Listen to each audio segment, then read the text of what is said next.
This baby girl is actually a mature woman who has been reincarnated to avoid frightening her parents. She waited 10 months before speaking and walking.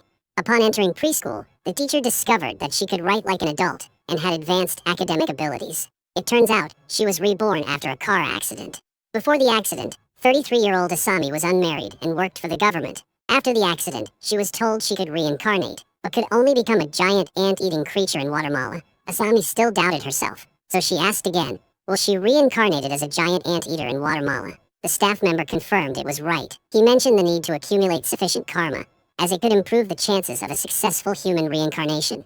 Asami wondered if her lack of karma in her past life, perhaps due to neglecting to help people, had led to this. However, regrets were useless now. The staff member informed her of another option, choosing not to reincarnate and living her life as it was, to amend her life's trajectory, accumulate karma, and have a chance at a better next life. Surprisingly, there was a door on the left that led to reincarnation. Without hesitation, Asami walked towards the right. The moment she opened the door, she found herself reincarnated, but retained memories from her past life. It wasn't easy to endure infancy and kindergarten again, but she knew she had to accumulate karma. Asami didn't litter anymore, nor did she collect nectar from flowers like before. With an adult's mindset, she also discovered a secret she had missed before. Rina's father was close to her teacher. Asami remembered from her past life when Rina suddenly changed her name and moved away. The class teacher disappeared too. Did their relationship lead to Rina's parents' divorce and her subsequent relocation? Asami kept interrupting and eavesdropping on their conversations. One day, she saw Rina's father handing a paper to the teacher. Seizing the opportunity when the teacher wasn't in the office, Asami altered the content of the paper. Later, she pondered, feeling unsatisfied with her actions. She decided to threaten Rina's father via a message, saying she'd expose him if he cheated, but with no mobile phones yet. Asami recalled how her friend taught her to use a landline to send messages. One evening, while her parents were asleep, she attempted to use the landline at home, but almost got caught by her father. Luckily, she managed to evade suspicion. However, Asami realized it wasn't safe, and opted for a public phone. She went to the park's public phone booth, only to find she had no money. Helpless, she returned home. Remembering her sister, mentioning her father's secret stash in his shoes, Asami checked and found it. She returned to the phone booth, sent the prepared message, and was almost caught by patrolling police. To avoid getting caught, and to keep her parents from discovering her nighttime excursion, Asami hid under a car until the police left. Quietly, she returned home. Finally, she could sleep peacefully that night. The next day, Rina's father stopped talking to the teacher, dropped Asami at school, and left immediately afterward. Rina didn't move, and the teacher didn't disappear. Asami's plan seemed successful. Several years later, she entered elementary school again. Studying was still easy. She could top the class even without attending. Though she had fantasized about a different life, there were fundamental similarities with her past life. The only difference was the need to focus on accumulating karma. In 1997, elementary students were obsessed with Tamagotchis, a virtual pet game. Asami, with memories from her past life, already had the rare white Tamagotchi and handed it to Shizuka, who excelled in the game. There was another surprise. Reina from her past life stayed because Asami intervened during kindergarten. Now, they attended the same elementary school. At school, Asami predicted a future couple would marry and divorce. However, this time she didn't interfere. Nazuki and Miho became Asami's friends. After school, they often gathered, exchanged stickers, and discussed various topics. In 4th grade, Tamagotchis and stickers faded out, replaced by personal profiles where girls could write their secrets. Asami knew she had to be careful this time, unlike before when she lost everything. Blinking, she entered her rebellious phase. She didn't understand why she felt so resentful towards her father. Maybe it was teenage rebellion, just like in her past life when she was strict with him. Of course, her rebellion wasn't just directed at her father. There was also the detestable teacher, Mr. Mita. One day, when Mr. Mita caught a student passing notes, Asami stood up to defend the student, intending to use the teacher's logic against him. But Mr. Mita ignored her reasoning and called her to his office along with the student. Asami found herself in trouble. Not just the student. She wondered when girls started taking Korean-style photos as a new entertainment trend. That day, Mr. Mita took Asami's handheld game, a fact she completely forgot. Unexpectedly, in this life, Asa stumbled upon the same troubles again. Her gaming device was confiscated by the teacher. Asami couldn't believe it. Even if she died, Asami wouldn't have expected to trip over the same spot twice. Though granted memories upon reincarnation, the budding love of youth still exists within her. Looking at these mischievous kids, there's no place for blossoming love, the object of her unrequited love from before. She now feels nothing for him. The mature uncle figure still holds more attraction. In terms of academics, she has her advantages, but in high school, it becomes more challenging. Some talented students gradually surpass her. Each time, Asami only maintains around 7th place in the whole school. Of course, she still aims to pass into the prestigious girls' school as in her previous life, solely because she fears not getting into another good school would be troublesome. Life in high school is dull and monotonous. In 2008, Asami successfully passed the university entrance exam.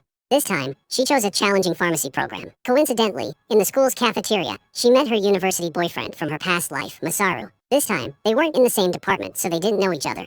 In the past, they were deeply in love until they broke up 2 years after university graduation. The reason was Masaru's gambling addiction, often skipping classes. After graduation, his job was unstable, frequently changing, and he irresponsibly borrowed 500,000 yen from her. Therefore, in this life, Asami intended to pass him by, hoping they could find new paths. During the university break, her best friend Miho finally got her driver's license and bought a car. Asami and Nazuki marveled at Miho's significant change. Previously restricted in their hometown, they could now roam around the neighboring city. At the graduation ceremony, Asami saw the troublemaker on stage being dragged away as usual. After the ceremony, they attended their middle school reunion and saw that the handsome Gato had become overweight. The course of history hadn't changed a bit. Sasuke, who used to be the best singer, was highly anticipated to enter the music industry. Sasuke felt the enthusiasm and promised not to disappoint. Only Asami knew that he ended up as a karaoke receptionist. His songs were okay with these people, but nobody actually bought his CDs, just empty words. Girls even asked for his autograph, claiming it would be a priceless treasure when he became famous, but most of them probably lost it. Silently observing the enthusiasm of these people, feeling contempt in her heart, including contempt for herself in her past life, Asami wondered if she should intervene. If she did, perhaps Sasuke and Shizuka wouldn't divorce. She had thought about giving them some advice, but then she remembered Nazuki saying that Sasuke gave up his dream of music after remarrying and having a child, working at the karaoke bar to support his family. If she reluctantly changed his trajectory now, maybe the child wouldn't be born. Would that damage her conscience? Weighing it up, in the end, Asami did nothing, letting things flow naturally. Approaching graduation, Asami smoothly passed the pharmacist exam and various training courses before getting a job. After graduation, she was assigned to a pharmacy 20 minutes away from home.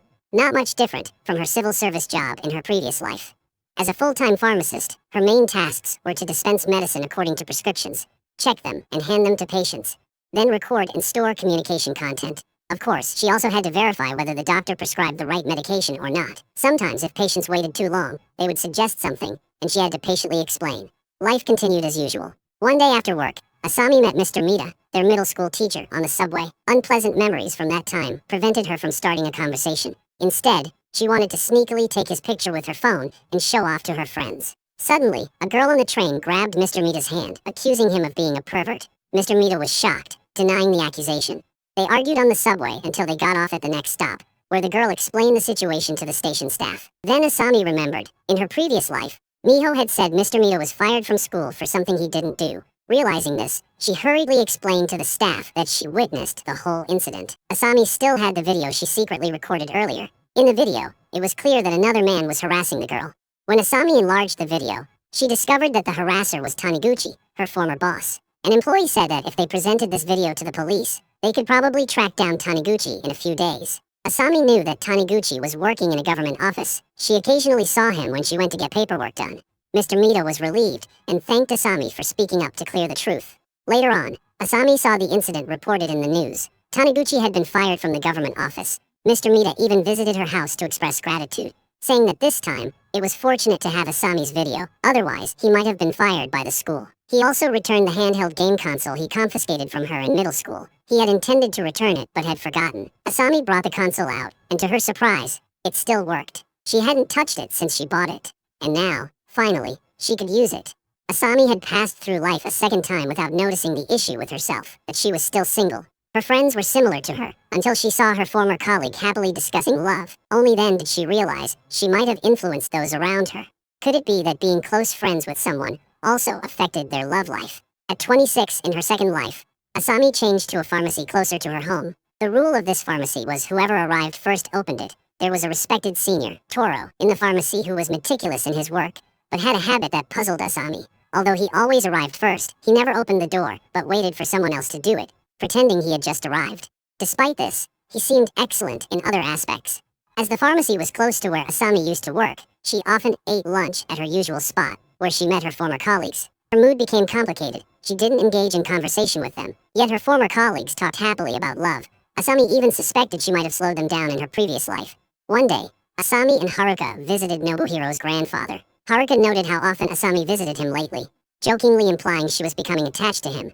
In reality, it was because Nobuhiro's health fluctuated, and within 2 years, he passed away, so Asami chose to spend more time with him now. Upon arrival, she saw him taking medicine with tea. When she looked at his 2 prescriptions, she realized they were from different hospitals. Mixing them could be extremely dangerous. Asami began to suspect this might be the reason for his deteriorating health. To be cautious, she took the prescriptions to the pharmacy for advice. When she received confirmation that they couldn't be taken together, Asami knew her suspicion was correct. Later, Nobuhiro sought a new prescription from the doctor. A few weeks later, Kumiko's mother said that her grandfather's health had noticeably improved. Asami praised herself for studying pharmacy. It was indeed the right choice. This was the happiest thing she had done so far. However, she soon found herself unhappy again. While casually flipping through a magazine in the pharmacy, Asami saw a familiar figure, Masaru, her former boyfriend. In this life, they hadn't met, but Masaru had become a successful entrepreneur with $1 billion turnover. Asami vividly remembered his gambling addiction in her previous life, even lending him $500. Could this have something to do with her? This thought troubled her for a long time. At 33, in her second life, the same age when Asami died in her previous life, she still wasn't married. She spent her days eating out and chatting with friends, with the only difference being that this time, they accidentally met Rina, now an adult. Rina took the initiative to greet them, showing everyone a picture of her partner. Asami immediately recognized the middle-aged man as Toro, their senior in the pharmacy. What made Asami unable to speak was the possibility that Toro might be married, as she had seen him wearing a ring. When she was young, Rina's father had an affair. Now it seemed to be her turn. It seemed like fate. Reluctantly accepting that changing destiny would eventually come back to her, they went to Korea for a photo shoot. The older they got, the more they wanted to remember their youth. At the karaoke bar, they unexpectedly met Sasuke, whom they hadn't seen in 13 years. Asami had known for a while, but she pretended to be surprised. Sasuke arranged a VIP room for them, and even offered them drinks. Asami happily stood up and thanked him. In their previous life, Sasuke treated them to French fries, but they were too full now to eat more. So when asked at the door, Asami mentioned they were already full. It seemed he understood her hint. Asami then told Nazuki and Miho about Toro, and the 3 girls discussed it for half a day. They planned to confront Reina, but none of them had her contact information. Nazuki thought maybe Sasuke had it. Asami left the VIP room and asked Sasuke if he knew how Reina was doing now. Sasuke said he was fine, albeit a bit tired from work, but he was happy. He showed Asami a picture of his child, and asked if she had given up on her musical dreams. Sasuke said he wasn't the type to give up on his family. Asami silently thought perhaps it was right now to change Sasuke's fate. After contacting Reina, the 3 of them rehearsed a fun scene to see what would happen next. 30 minutes later, Rina arrived as planned. After a simple confirmation, Asami revealed Toro's story. Rina was a bit stunned, but once she confirmed it was true, she promptly called him and scolded him harshly. Then they broke up, deleted his number, and Rina hung up. The 3 of them applauded her decisiveness. Seeing Rina's firm action, they felt relieved. During their conversation, they began to gossip again. Asami saw a paper on the ground and remembered that in her previous life, she was hit by a car while picking up paper, triggering her reincarnation. This time, the result had changed. Asami happily picked up the paper. Next was the future she hadn't experienced yet. The 4 of them left in Miho's car. At that moment, a mysterious girl quietly watched them from behind. Several weeks later, their daily office life continued as usual. The only difference was Toro now opened the door himself, no longer waiting for others. Other things remained the same as before. That day, as Asami was preparing to go out for lunch, she saw a film crew shooting outside. Asami curiously glanced over, noticing a star among them. She was so focused she didn't pay attention to the path. A truck suddenly rushed towards her. Was this the end of Asami's life again? No, that couldn't be. It's so frustrating to be careless like this. Asami helplessly approached the reception desk again, asking why she was still defaulted to logout at age 33. The staff explained that everyone had a death period and showed a bunch of documents to prove it. They said Asami's easy ascension time was after age 30. As long as she could avoid this dangerous period, she could live a long life. At this moment, Asami regretted deeply, but had no other choice. She asked if this time she accumulated more virtuous merits. Could she be reborn as a human? The staff said decisively no. With eyes as big as Indian Ocean fish, it was absolutely impossible. Asami tried to argue that she had tried hard, but the staff explained that wanting to be reborn as a human was just a human thought. Actually, animals also wanted to be reborn as similar creatures. Asami said this time her virtuous merits must be more than before. Still, because she didn't have enough merits, she couldn't be reborn as a human, right? The staff confirmed that was correct. Looking at the picture of a tuna, Asami truly didn't want to be reborn as a salted fish, especially one that could be eaten anytime. Asami asked if she could still reincarnate. Asami thought to herself, genuinely surprised. Holding on to a thread of hope, she asked, can she reincarnate countless times until she's satisfied then stop? The staff said, no. The number of reincarnations is determined by the karma from the first life. Some people don't get a second chance. Asami wondered how many chances does she have left, but the staff responded, that's a secret. Asami decided. She headed towards the door on the right, starting her third life. This time, the the exhausting period of infancy remained just as tiring. It wasn't until preschool that Asami discovered something even more draining. She still had to deal with Reina's teacher and her father again. Unfortunately, the little girl couldn't think of a better solution, so she followed the same old path. During dinner at home, Asami looked at the tuna on the table and swore that next time she would definitely be reborn as a human. She smoothly navigated through kindergarten and elementary school, but the feeling of resentment towards her father lingered into her teenage years. Conversations with friends changed from small talk to discussions about TV shows and movies. Mr. Mita still assigned paper passes to students, as he did before. Having failed in her second life, Asami refused to succumb to Mr. Mita's authority and challenged him once again. She successfully found a flaw in his argument that left Mr. Mita speechless. Asami thought she had the upper hand, but Mr. Mita still managed to broaden her perspective. He challenged Asami, reminded her that he is teacher, then continuing his lessons on moral philosophy. After school, the three of them still had to go to Mr. Mita's office for feedback. Through 3 lifetimes, Asami finally understood how foolish it was to argue moral philosophy with a teacher. Academically, Asami had no grand ambitions, so she deliberately failed her exams and ranked 13th in the school, worse than in her second life. Moving on to high school, not much changed. Asami still passed the university entrance exam just like before, but this time she majored in literature, similar to her first life. Of course, Masaru, her ex-boyfriend from her previous life, was also at this academy. Asami didn't intend to get acquainted with him because she didn't believe that their relationship could change so drastically. Perhaps Masaru in her second life was just lucky. She didn't want to get involved, but that didn't mean he didn't want to talk to her. Masaru took the initiative to invite her to karaoke. Out of politeness, Asami went with another classmate. Watching him sing familiar songs brought back good memories. After the activity ended, they happened to be heading in the same direction, so Masaru gave Asami a ride home. Sitting in the car she was so familiar with, Asami's emotions became inexplicably complex. Joy and sorrow intertwined like a movie reel, scenes flashing before her eyes. Masaru was extremely curious about the girl who always avoided him. Before getting out of the car, he even asked for Asami's contact details. Despite already exchanging contact information, Masaru's request, despite its politeness, made Asami feel embarrassed. Unconsciously, she ended up joking with Masaru. After spending some time together, he confessed his feelings to her. Remembering how Masaru became a successful CEO in her second life, Asami decided to take a chance. She agreed to date him. For Asami, it was a reunion after 26 years of separation, a miraculous experience transcending time and space. Although she already knew Masaru's personality, there was nothing new, but the two of them still got along well. In her heart, she silently vowed that this time, she wouldn't let him fall into the trap of gambling again. When Masaru didn't show up for class, Asami would immediately call to check on him. Arriving at their dorm, they found trash scattered all over the floor. Asami scolded him and demanded he clean it up. After some time, Masaru proactively suggested breaking up, perhaps thinking that Asami was too controlling. The result was a confusing breakup for both of them. This reunion made Asami feel lonely again, as if she had lost billions. After graduating from university, Asami worked at a television station. The first time she left her hometown for Tokyo, Asami's first job was to create a newspaper layout with song lyrics or to act as a stand-in under the bright lights. Although the work was tough, Asami thought it was beneficial for accumulating merit. Later, she was assigned as a production assistant for a film crew, helping to guide and take care of actors, ensuring smooth operations on set. With experience from 2 lifetimes, Asami's work capability was quite outstanding. She got along well with the actor Uzuda, and they made a pact that when Asami became a producer, she would cast Uzuda as the lead. After completing the first television drama, there was a period of rest. Taking advantage of this opportunity, Asami went home to visit her parents. Accompanied by Nazuki and Miho, the 3 reminisced about their youth, a tradition they continued in the future. Whenever Asami felt exhausted from work, she would return to her hometown to chat with her friends, which helped relieve stress and recharge her energy. After over a year of working at the television station, Asami finally participated in a film she liked from her previous life. The producers she collaborated with were all top figures in the industry. During this time, a girl approached her, and Asami immediately recognized Misa, her elementary school friend. Misa said she was now a professional makeup artist.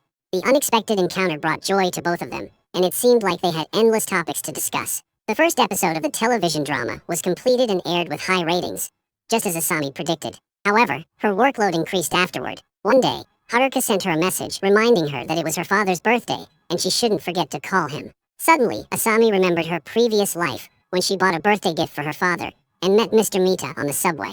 But now, in Tokyo and working until midnight, she couldn't go back home. She really wanted to but couldn't help. Though Asami thought so, she couldn't focus on work knowing Mr. Mita's fate. She went to the schedule board nearby, wondering if she could speed up the filming process to make time to go home. As a result, Asami quickly adjusted the filming schedule, condensing a 6-scene play into 3 scenes and eliminating unnecessary shots. She also informed Misa to speed up the makeup process and arranged the actors for the next scene to be ready on set. She persuaded the director to skip lunch breaks and film all scenes in one go. Even the night scenes were called in early, under Asami's direction. With all these arrangements, the filming progressed much faster, but issues still arose. The call sheet machine malfunctioned, but luckily, disposing of the broken equipment solved the problem. When the actors called in were stuck in traffic, Asami asked for advice from the external shooting team. Fortunately, there was a small road they could take, and the problem was resolved smoothly. Finally, they completed the 3-hour shoot. Tamaya. As Asami took the train home, she remembered a night train ride at 9 o'clock. But there were 3 night trains at 9 o'clock, and she couldn't remember which one specifically. She luckily remembered Mr. Mita taking the train from Kumagaya, so she decisively intercepted him outside the GA gate while waiting for others. Coincidentally, she ran into her elementary school friend Shizuka, who was passing by this place. The two chatted endlessly, discussing Sasuke's family matters. Asami thought it was strange how the topic suddenly became so serious. After bidding farewell to Shizuka, Asami soon saw Mr. Mita. She quickly greeted him, saying it had been a long time and she wanted to talk. However, Mr. Mita said his wife was pregnant and he had to go home, suggesting they talk another day. Watching Mr. Mita walk away, Asami thought to herself, this time it's truly messed up. She resolutely intervened and followed Mr. Mita, saying she also wanted to take the subway. She deliberately separated him from the scene to prevent an accident. Soon after, a collision occurred as expected, but Asami successfully helped Mr. Mita avoid the accident. Taking advantage of the opportunity, she surprised her parents when she got home. She also brought a birthday present for her father. Despite having just returned, she had to leave again, making her family want to see her off. Both Asami's parents were very happy to see their daughter return from afar. She was also glad to have resolved Mr. Mita's issue. After that, she continued to work at the television station for another 5 years, still facing stressful and busy workdays. Asami and Misa went out for lunch, choosing a decent restaurant. During this time, they could also talk about the interesting rumors from before, along with work matters. In the evening, she had to work late into the night. One night, Nazuki called her, telling her to look out the window. It turned out that Miho and Nazuki had come to Tokyo to visit Asami. They said they were planning to spend the day in Tokyo and return the next day. Asami said she was very happy, but also mentioned that she needed some preparation time. With only one bed, they had to think about the sleeping arrangement. Miho joked that it wouldn't be okay for all 3 to sleep on the floor. Asami wanted to sleep on the bed, but Nazuki said she had changed since coming to Tokyo and was no longer cooperative. Asami clarified that she didn't mind sharing a bed with them, but thought if there was a bed, why not use it? They agreed that where they slept didn't matter. Asami mentioned that Nazuki had bought snacks but hadn't shared them yet. Nazuki reacted surprised, realizing she had forgotten about it. So the 3 of them ate snacks and chatted, sharing everything from their past experiences. Asami felt the pressure and fatigue melt away. The next morning, Asami saw Nazuki taking medicine with tea. She quickly helped her get a glass of water and reminded her not to take medicine with tea. Although Nazuki felt a little strange, she still followed the advice. After seeing her friends off, Asami remembered Nobuhiro's situation from her previous life. Taking advantage of a free weekend, she visited him at home and helped him with his medication, just as she did before. However, Haruka asked how Asami knew not to take 2 types of medicine together, since she wasn't a pharmacist in this life. Asami made up a story, saying she had filmed a medical drama and gained a lot of medical knowledge. Unexpectedly, Haruka asked which drama it was. Asami had to admit that it was a different TV station's drama to make up for the number. Surprisingly, Sachi began to take an interest, saying she wanted to buy the DVD to watch it. Luckily, Asami successfully completed the task of changing Nobuhiro's medication again. While holding a magazine at the pharmacy, she saw that Masaru was still a successful CEO in this life.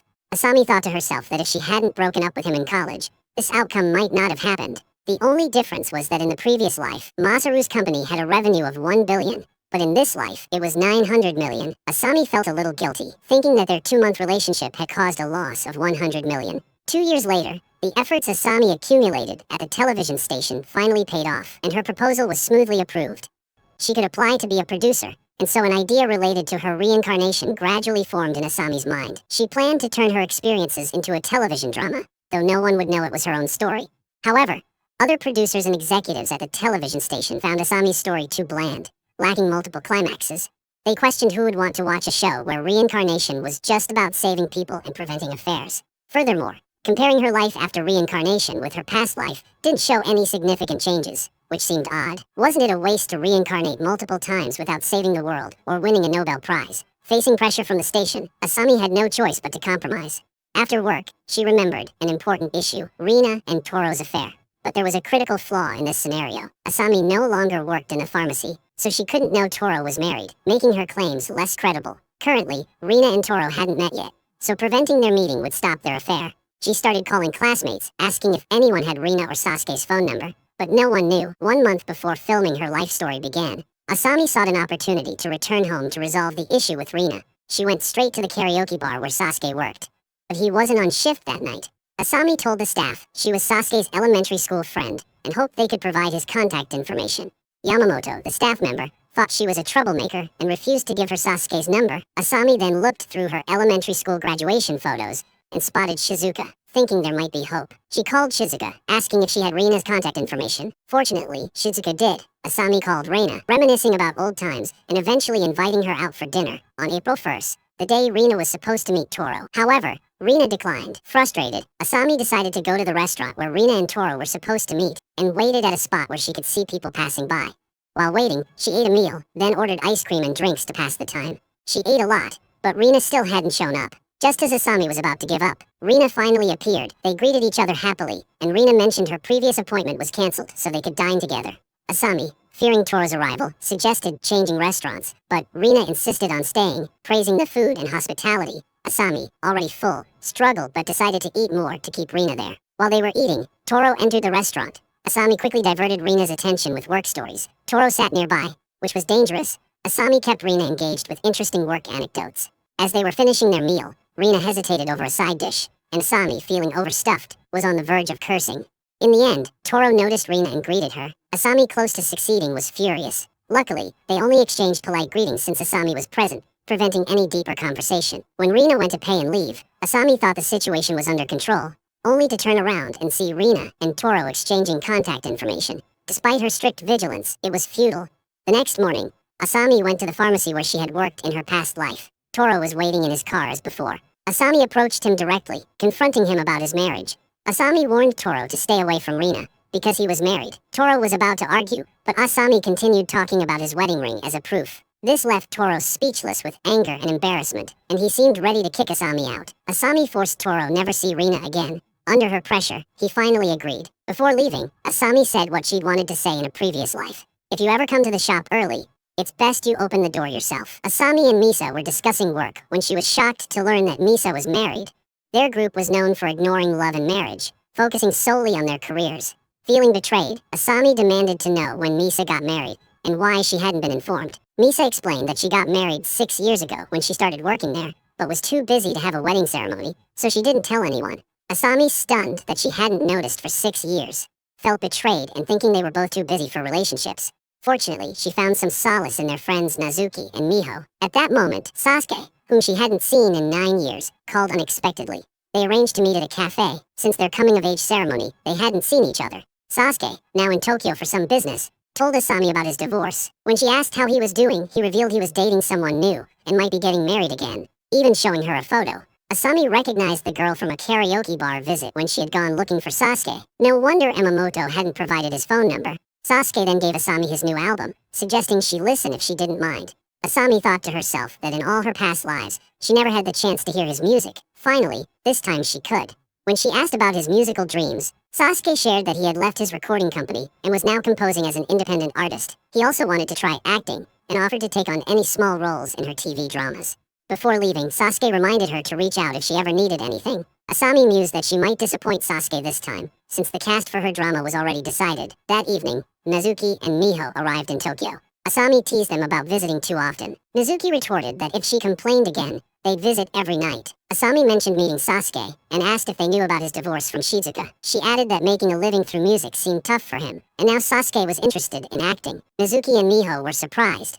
They never knew he could act. Sasuke had been popular in their class, so reaching out for help must have been difficult for him, likely due to life's pressures. Reflecting on their old friend's predicament, the three felt sorry for Sasuke. Miho suggested buying his album, and Asami revealed that Sasuke had given her a copy. They decided to listen to it together, but were shocked by how bad it was. Changing the subject, Asami shared that Misa had been married for 6 years to a senior colleague. When she asked why they weren't surprised, Nazuki, having learned from Sasuke's situation, wasn't fazed by Misa's news, especially after hearing Sasuke's song. Filming for Asami's drama went smoothly, despite the script being heavily altered from her own experiences, focusing on revenge and rebirth. The lead role was played by longtime friend and star Usoda. However, due to a delayed flight, another main actor couldn't make it for the next day's shoot, prompting Asami to contact the scheduler.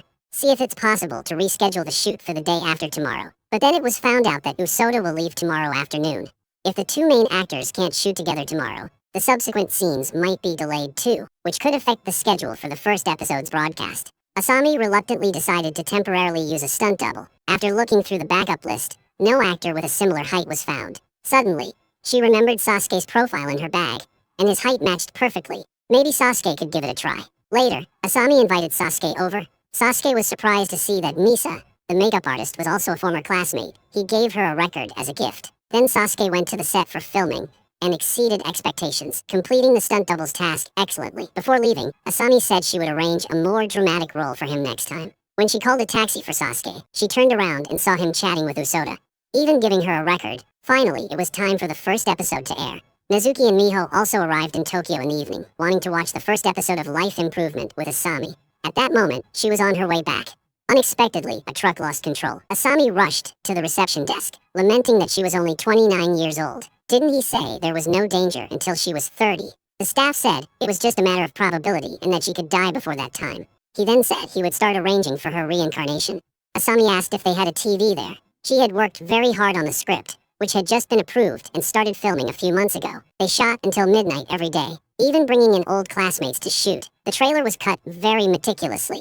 Today was the critical moment when the first episode aired, but she had died. Couldn't she watch it before being hit? Asami said he was quick to refuse a dead person's last wish. The staff apologized and asked how long it would take to watch the show. Asami said 1 hour was enough. Just watching the first episode would be satisfactory. Then she asked if she could watch it now, but the staff said no, then asked which channel's main character she was. Asami saw hope and asked if she could watch just 10 minutes. The answer, no, still keeps going. The staff asked how many episodes there were in total. Asami said why ask so much if he wouldn't let her watch. The staff said she had just complained about the quick refusal, so he needed to ask a few more questions. Asami asked what she would reincarnate as this time, a purple sea urchin from Hokkaido. Asami asked why, after working so hard in this life, she could only reincarnate as a sea urchin, worse than previous lives. The staff showed her a picture of a cooked sea urchin. Asami said she couldn't accept that being a sea urchin, and asked if she could reincarnate again. The staff said of course, just go to the right. Asami turned and asked why she always had to start over. It was tiring and exhausting. Couldn't she start in the middle like a game with a save function? Wishing her smooth sailing, Asami's fourth life began. She resolved to take risks this time, not live the same way as before, or she'd exhaust her karmic merits. After going to kindergarten, not only did Asami avoid sucking nectar, but she also actively advised her classmates not to. She taught them to share toys. Regarding the matter between the teacher and Reina's father, this time she decided to handle it differently. Asami went straight to the teacher and explained the situation, asking her not to have an affair. The teacher asked where she learned such things. Asami said there was once a teacher's affair that led to family breakup and job loss. She hoped this teacher wouldn't go missing. Asami said the paper had Reina's father's phone number on it and asked her not to contact him. The teacher was surprised to see the number and tore up the paper in front of Asami, promising not to have an affair and reassuring her. This strategy worked very well. The teacher intentionally kept a distance from Reina's father. Maybe she should have done this from the start. When she entered elementary school, Asami actively greeted elders, watered the plants at school, and tried to do everything to accumulate good karma.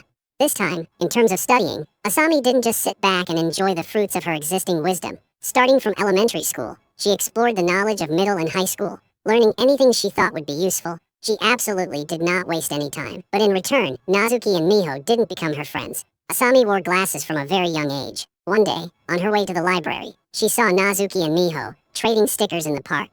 Memories of her past lives echoed in her mind. She approached them and asked to join their small group. Both were surprised that Asami wanted to join. Asami suddenly felt moved to tears. Nezuki and Miho gave her a sticker. She said she wanted to give them one too. But after they saw her stickers, they each randomly chose one. Asami sensed that they were being polite and didn't see her as a friend. Could it really be that without common ground, it's very difficult to play together? On the way home, Miho asked why she was so smart, always ranking first. Asami said she was taking supplementary classes. Before parting, as she watched Nezuki and Miho walk away, Asami felt that in this life she didn't seem to belong in their world anymore.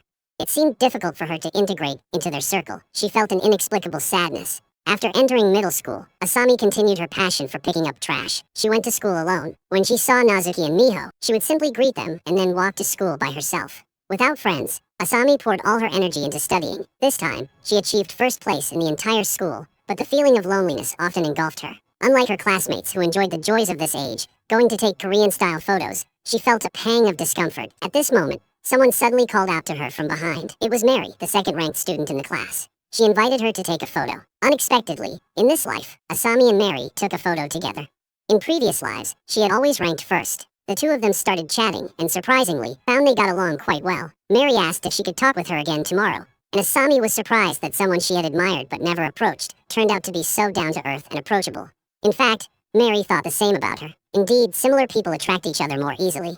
Before long, Asami and Mary became friends. In past lives, Mary had always been the one giving presentations on the podium, but this time, the stage became Asami's domain. Asami even became the student council president, while Mary served as the vice president. Both graduated with excellent grades. This time, Asami chose to attend the best high school in the area and maintained her top rank in the entire grade. One day, Asami read in the newspaper about a medical professor who had won a Nobel Prize. She wondered if she could accumulate a large amount of good karma in this way.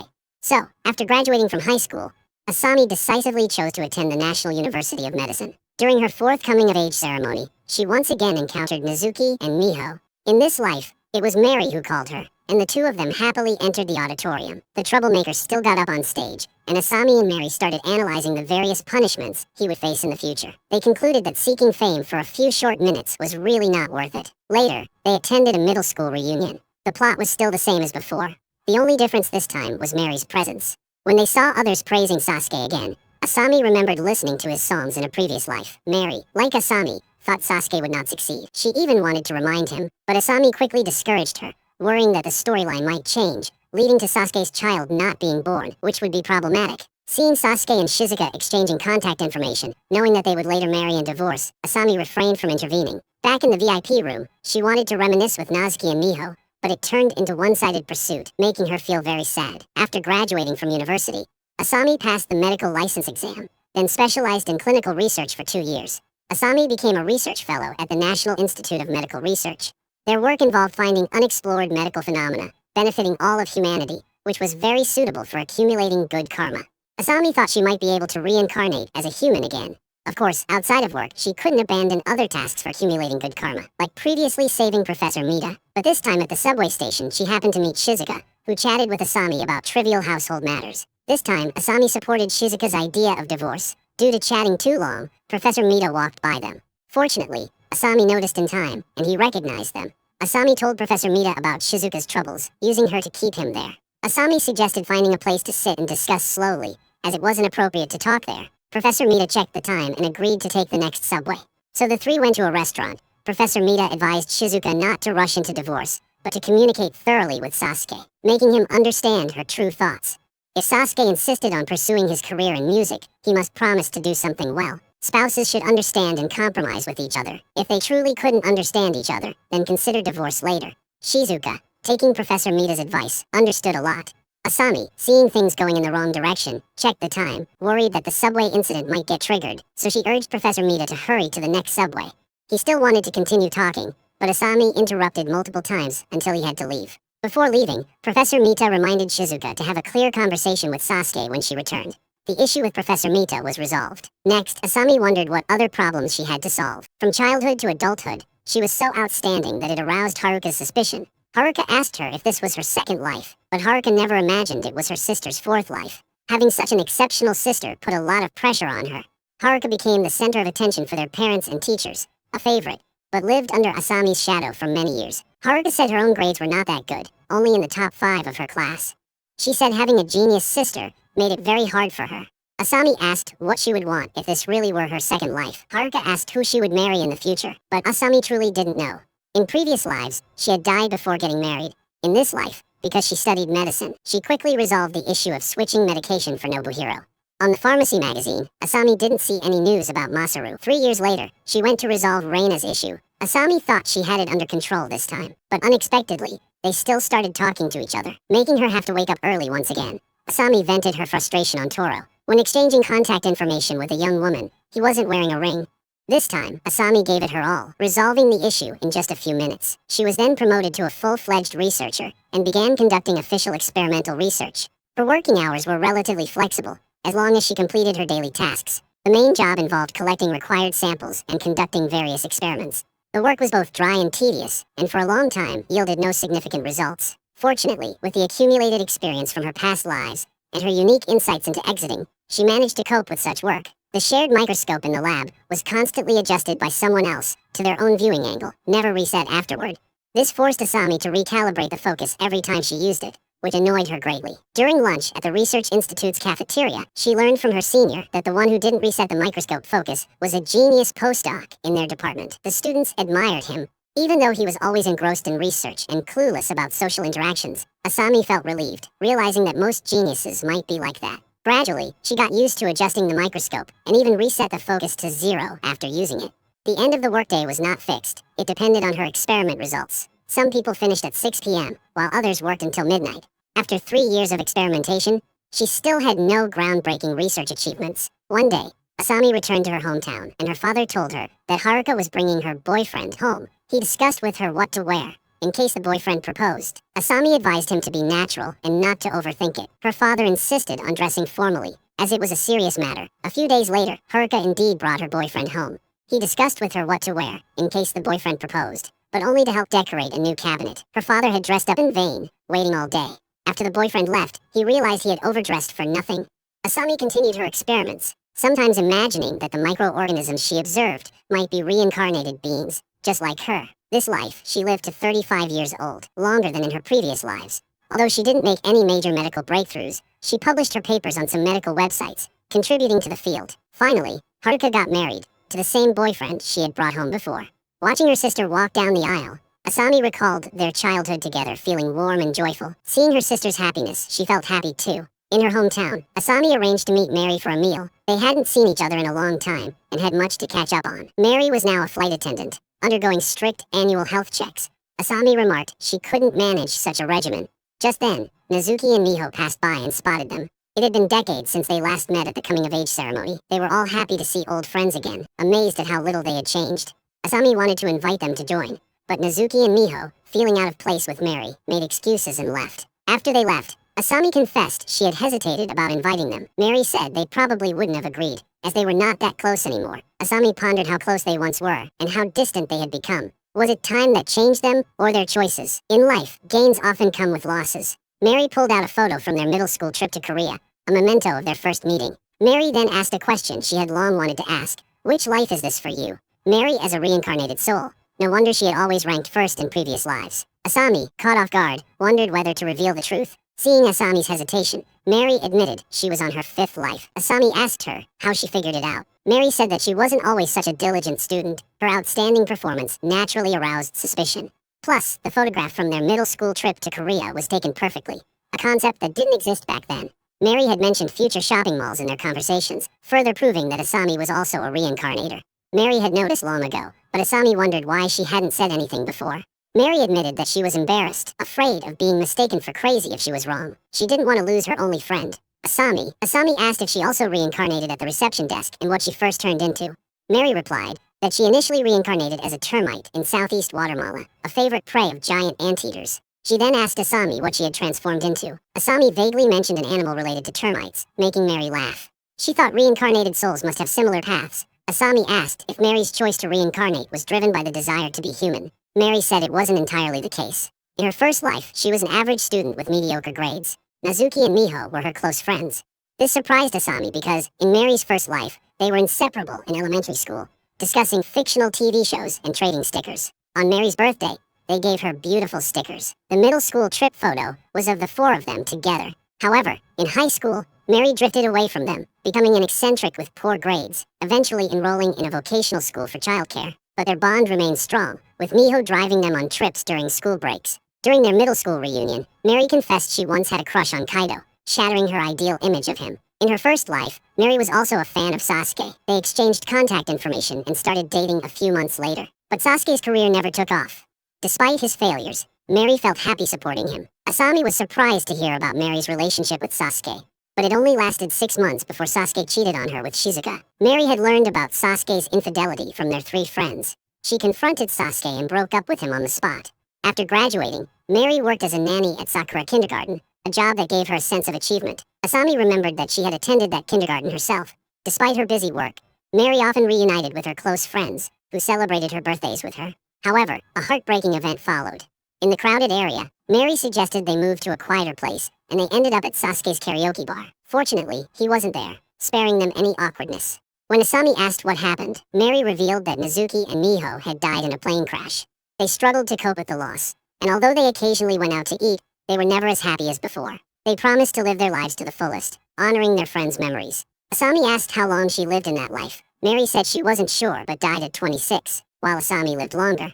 In her second life, Mary tried to prevent the plane crash by keeping Nazuki and Miho from boarding. However, she realized that saving everyone required knowing how to fly the plane. To achieve this, she became a flight attendant, excelling in her studies and physical training from elementary school onward. She gradually distanced herself from her friends, but maintained her determination to save them. Asami questioned if this was truly the right approach. Mary explained that she planned to alter the flight path on the crash date. Despite her efforts, Asami died at 33 in that life, partly due to Mary's actions. On that fateful day, Mary had taken Asami to the bathroom, preventing her from the car accident she would have otherwise encountered. Mary's grief over Asami's early death led to her own health, and she didn't become a flight attendant, failing to save Nazuki and Miho. She died before turning 40, in her third life. Mary was a flight attendant, but discovered that she couldn't choose her flights, thus unable to save her friends. She died again in a car accident. By her fourth life, she died before even becoming a flight attendant. Learning from the reincarnation receptionist that they both faced high mortality risks after 30,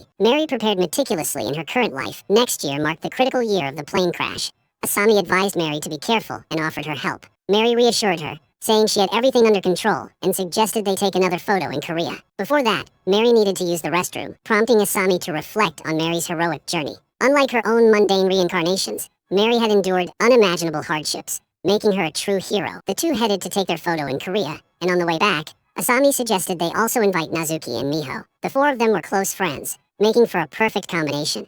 Mary suggested waiting until she safely brought the plane back, arguing that meeting then would be more meaningful. Asami asked if that meant waiting until next year, suggesting instead that they meet after her next return.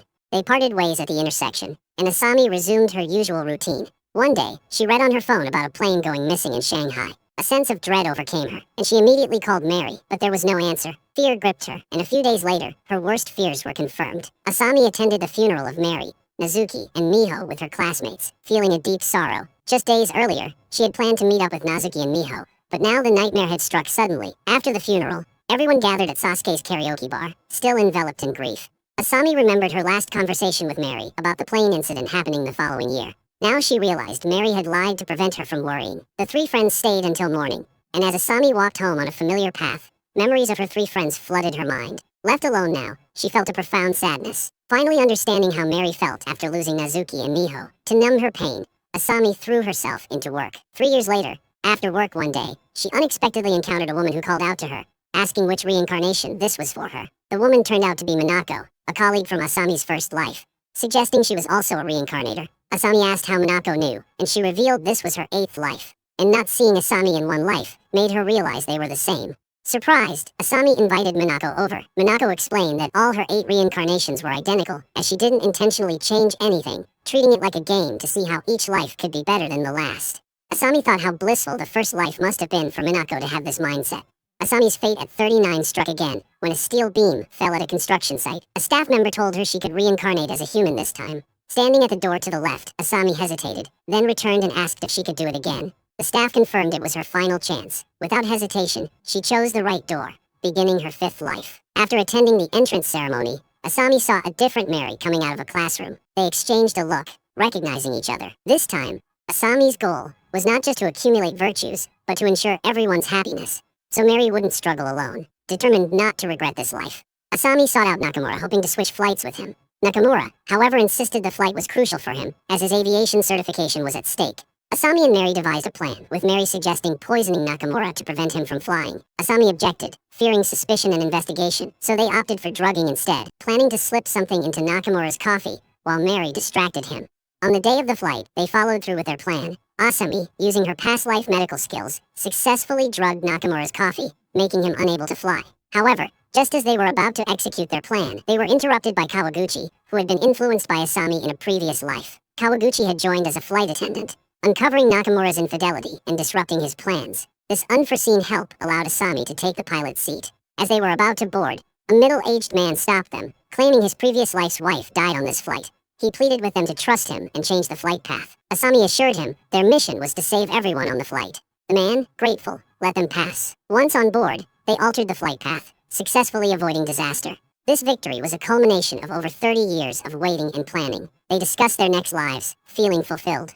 In the end, the plane landed safely in Taipei, greeted by Nizuki and Miho, who had learned about their mission. The four friends reunited, sharing photos and memories, marking their happiest day in over 30 years. Mary and Asami left their astronaut careers behind, returning to simpler lives. Asami became a public servant, valuing her patience and connections with the community, while Mary returned to her nursery, fulfilling her early dreams. Their lives seemed to reset to their original paths, but now with deeper understanding and happiness. 58 years later, the four friends reminisced about their fulfilled lives, all having lived long and happy lives. The story ended on a note of profound friendship and contentment, celebrating the simple yet powerful joys of life.